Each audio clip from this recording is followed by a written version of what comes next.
KSI has the entire internet fooled, and if you don't believe me, then you will by the end of this video, I guarantee it. So what better way to start the video than to talk about I'm in the thick of it, everybody knows. KSI profiting from Lunchly? What? No way! Lunchly was a complete failure, right? I mean, all these YouTube videos said so. Oh boy, there's a lot more to go over in this video than I initially thought. You see, even though Lunchly's brand image isn't doing so great, it's still gaining a lot of traffic and engagement online. And sure, this volume will not last forever, but it's long enough for KSI to use it to his advantage. How is KSI using Lunchly's bad press to his advantage, you may ask? Well, it's quite simple. You see, because Lunchly is talked about on YouTube a lot, the algorithm sees it as a pattern and in turn is more likely to recommend content that has to do with Lunchly. Knowing this, KSI then proceeds to make content about Lunchly on his socials, which then gains him millions upon millions of views for doing so. It's a pretty good plan, eh? I mean, especially because KSI is part of the Lunchly team, which boosts him even more in the algorithm. But if you thought this was the only trick up KSI's sleeve, then you would be poorly mistaken,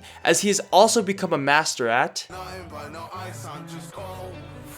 rage baiting. What's that? Well, loyal viewer, I have an answer. Rage baiting is a marketing tactic used online to evoke an emotional response from the viewer, which then will in turn boost engagement on either a post or a video. For example, if I called everybody watching this video a fat, lazy, no for good bum who snorts drawing chalk, that would probably evoke an emotional response from most viewers, and a lot of them would probably go to the comment section and just rant about what I said. The thing is, those comments will then in turn boost my video in the algorithm, and I will reap the rewards of increased traffic to my channel. Okay, now that we know what rage baiting is, it's time to talk about how KSI uses this tactic to his advantage. So recently KSI dropped a song called The Thick of It with rapper Trippie Redd, and to say the song has been poorly received would be quite the understatement, as just one scroll through the comments section and you will soon realize the sheer troll job that's going on in there. I mean, just to spotlight a couple in particular,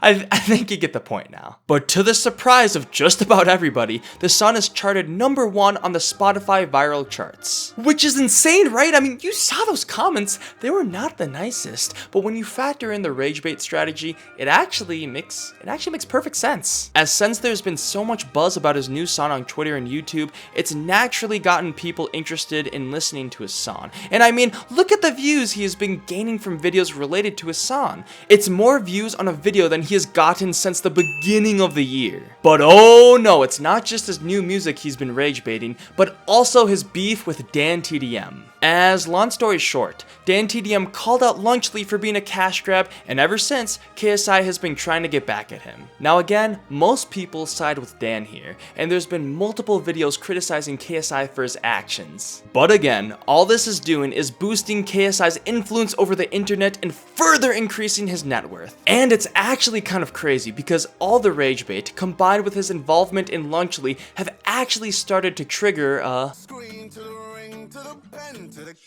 yup, the KSI comeback is real. I mean, think about it. Before September, did anyone actually know what KSI was doing? I mean, it feels like ever since KSI beat Logan Paul in that one boxing match, he's just kind of, been there. I mean, not totally irrelevant, but also in no position of popularity as well. And it's been like this since the start of the pandemic. I mean, sure, there's been spikes here and there, but it seems like his overall influence has been really ramping up recently. Don't just take my word for it though, let the data speak for itself. As you can clearly see in this Google Trends chart, KSI's relevancy hasn't been this high in 5 years. Yeah, crazy to think about, eh? But that's what happens when you manipulate the entire internet into watching your videos. Well, maybe not the entire internet, but you get my point. I mean, there's a reason he has 40 million subscribers between his YouTube channels, and that's just because this dude knows how to market himself on the internet. And okay, I'll be the first one to admit, feeding into this KSI hate train, it's super fun. I mean, some of those memes are just like, they're comical to say the least.